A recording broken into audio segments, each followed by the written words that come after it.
Xia Baolong, head of Beijing's Hong Kong and Macau office, visits the community today.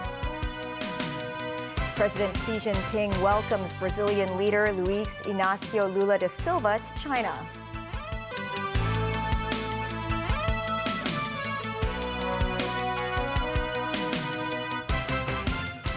Hello and welcome to TVB News. The director of the Hong Kong and Macau Affairs Office, Xia Baolong, embarked on a tour today to better understand Hong Kong firsthand. He had breakfast at a dim sum restaurant and talked to senior citizens at a community center. Timothy Lee tells us more. Marking the second day of his visit to the SAR, Hong Kong and Macau Affairs Office Director Xia Baolong started the day in Hong Kong style. Accompanied by Chief Executive John Lee and Hong Kong Liaison Office Director Zheng Yanxiong, Xia arrived at the Skyline Tower in Kowloon Bay for a dim sum breakfast at around 8 a.m.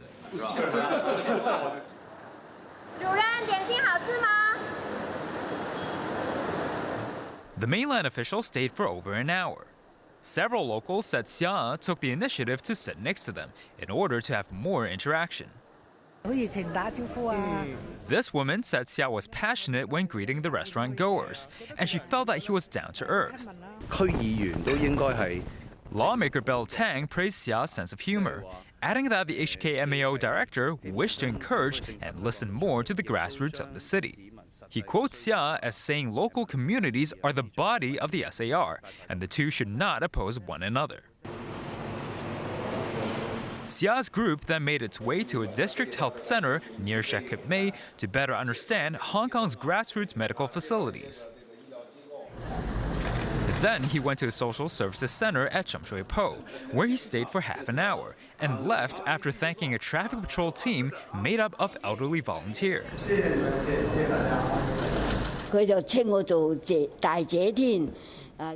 This volunteer at the center said Xia was very friendly. Just before noon, the HKMAO director visited a Federation of Trade Unions community facility, where he was welcomed by the union leaders. Today is the second day of Xia Baolong's visit to Hong Kong. After meeting with senior officials yesterday, Xia spoke to members of the community this morning during visits to the Sham Shui Po District Health Center and the Federation of Trade Unions Workers Club in To Kwa Wan. Timothy Lee, TVB News. In the afternoon, Xia Baolong visited the Court of Final Appeal and the Justice Place. He also met with Hong Kong's representatives in Beijing's top political bodies. Xia Baolong was welcomed at the entrance of the Court of Final Appeal by Chief Justice Andrew Chung and Secretary for Justice Paul Lam. Xia stayed at the premises for around 2 hours before he went to Justice Place, where he met with the Law Society representatives. He then arrived at the liaison office accompanied by Chief Executive John Lee, where he met with Hong Kong deputies of the National People's Congress, including Standing Committee member Starry Lee, as well as members of the CPPCC. Sources said Xia will visit the Legislative Council and have lunch with lawmakers on Sunday. And starting from Sunday, eligible members of the public can collect the first phase of a new round of consumption vouchers worth $3,000. On top of that, the public transport fare subsidy will also be available on the same day. However, the government said individuals who wish to collect their voucher using the Octopus card may not be able to get the full amount in one go. Mimo Sangai with more. For many people, the weekend is the best part of the week as there's often something to look forward to. One thing the public can get excited about this coming Sunday is the collection of $3,000, the first phase of a new round of the government's consumption voucher. About 6.4 million people are eligible for the latest round of the voucher scheme. There are two phases. On Sunday, eligible individuals can collect $3,000. The remaining voucher, $2,000, will be available on July 16th at the earliest. Octopus card users are required to spend all of their $3,000 by the end of June to qualify for the second phase. Howard Lee, head of the Financial Secretary's private office, said the deadline for residents to collect their $3,000 is the end of September. Meanwhile, public transport fare subsidy will also be released on the same day.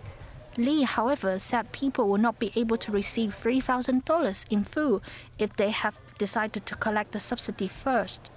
This is due to the Octopus card stored value limit is currently set at $3,000. Mingmos 9, TVB News. President Xi Jinping has met with visiting Brazilian President Luiz Inácio Lula da Silva. It's the third day of Lula's state visit to China. The two leaders are set to have a meeting and dinner with each other. Jackie Lin tells us more.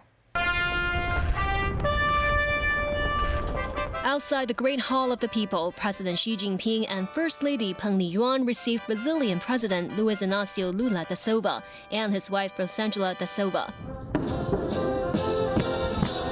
with much pomp and circumstance. It's understood Beijing hopes Lula will let Brazil join the China-led Belt and Road Initiative, while Lula will express wishes for Xi to help push for a resolution to the Russian-Ukraine conflict, as well as more investment in Brazil by Chinese companies. Expected to sign at least 20 bilateral agreements, the pair are set to have talks that could mark a reset in relations since Lula took over from his far-right predecessor Jair Bolsonaro in January. After that, Lula headed to Tiananmen Square to lay flower wreaths at the Monument to the People's Heroes. Stop Lula made a Huawei Technologies research center. The Chinese telecom company has been allowed to supply equipment for Brazil's 5G network rollout, despite bans by the U.S. and a number of other countries. Jackie Lin, TVB News. In the U.S., a Massachusetts Air National Guard was arrested in connection with the disclosure of highly classified military documents about the Ukraine war and other top national security issues. Tracy Furness has more. Up of 20 to 30 young people with interests in guns, military gear and video games. U.S. officials had been hunting for weeks for the person responsible and assessing the damage from the release of the intelligence reports. The leaks appeared on social media sites from late last year to March, revealing details of U.S. and NATO military supplies to Ukraine, Ukrainian military vulnerabilities, and information about U.S. allies, including Israel, South Korea, and Turkey. One document, according to the BBC, discussed how UN Secretary General Antonio Guterres is too willing to accommodate Russian interests. The UN responded. The Secretary General is not soft on any one country or another. On the conflict in Ukraine, he has been very clear about the violations of international law, very clear about the violations of the Charter. He says the same thing when he's in Moscow, when he's in Kyiv, when he's in New York. Tejera will appear in a court in Boston Friday. Coming up, Mary Quant, a revolutionary designer from the 1960s, dies at age 93. Message from Antarctica from a young Hong Kong climate advocate.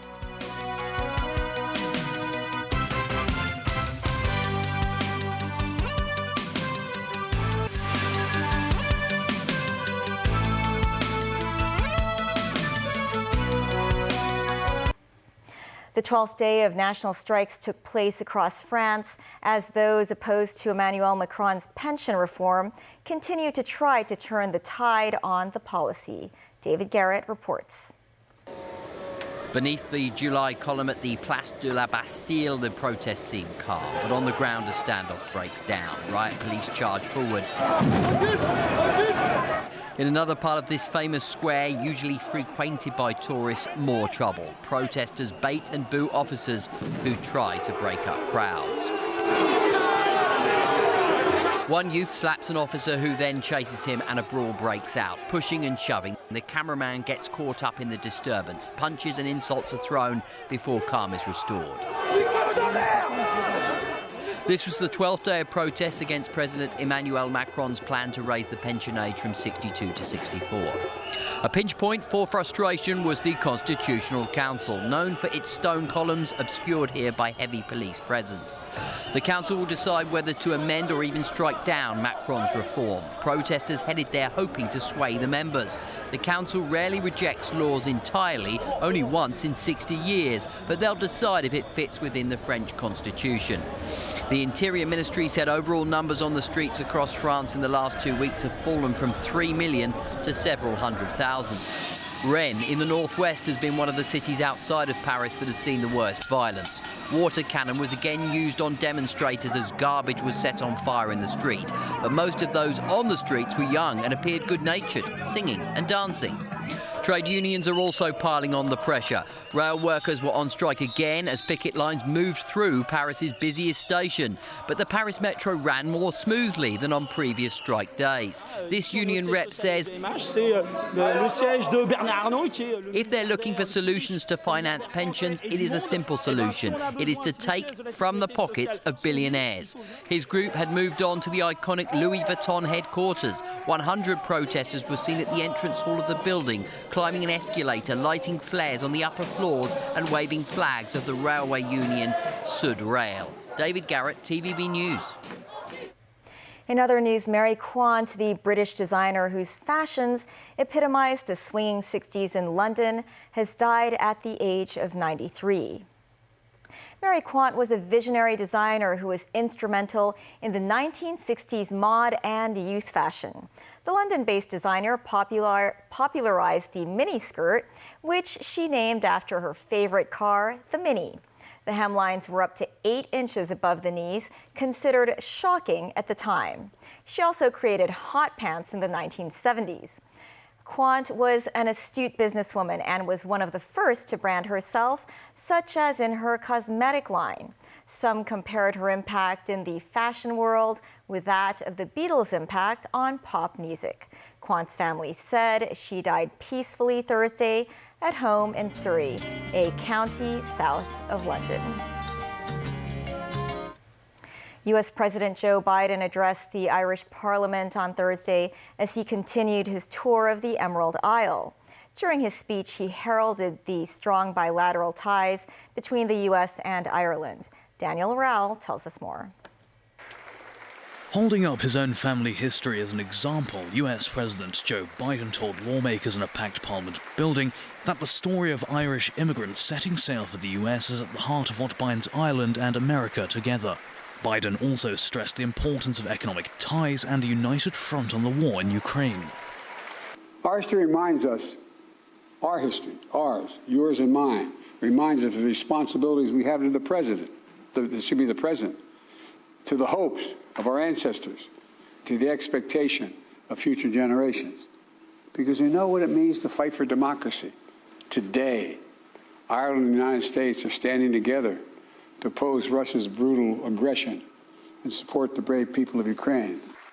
Biden said the United Kingdom should be working closer with Ireland to support Northern Ireland. This comes after he opened his trip earlier this week in Belfast, Northern Ireland, where he marked the 25th anniversary of the Good Friday Agreement. The US brokered deal brought peace to a region of the United Kingdom where the Troubles left some 3,600 people dead in bombings and other attacks. Political violence must never again be allowed to take hold on this island. Rounding out a day of diplomacy, Biden celebrated the close ties between the United States and Ireland at an evening banquet at Dublin Castle. During the banquet, the Irish leader Leo Varadkar thanked Biden for his leadership on Ukraine. In response, Biden said he felt lucky to be in Ireland. Biden will wrap up his visit to Ireland today by travelling to County Mayo in the west of the country. That's where his great-great-grandfather lived until he left for the United States in 1850. Daniel Rowell, TVB News. Back locally, since the landlord and tenant ordinance concerning subdivided flats was invoked at the beginning of last year, the government has identified over 1,500 cases of violation by March, but only 3 cases have been prosecuted. The vast majority of people involved in the cases have not been successfully prosecuted. Some LegCo members criticize the ordinance as lacking a deterrent effect. In response, the government said each case should be treated individually. A 25-year-old woman was chosen as the only Hong Kong representative to undertake a recent scientific expedition to Antarctica, alongside climate change experts and policymakers from around the world. Jackie Lin spoke with each climate change activist on what we can do to reverse the damage. Chunks of icebergs breaking off from glaciers. Blooms of snow algae across the Antarctic coastline because of rising temperatures. And survival of baby penguins threatened by the loss of sea ice and more frequent gale force winds. These are pictures brought back from the South Pole by 25-year-old Natalie Chung. It was a journey of a lifetime and also filled me with both fear and hope. Seeing and witnessing all these environmental changes in Antarctica, the place that no man inhabits, but how far-fetched are impacts on the southernmost part of the Earth. Natalie was selected as a sole representative from Hong Kong to take part in a 12-day Antarctic climate expedition led by National Geographic Explorer-in-Residence Dr. Sylvia Earle.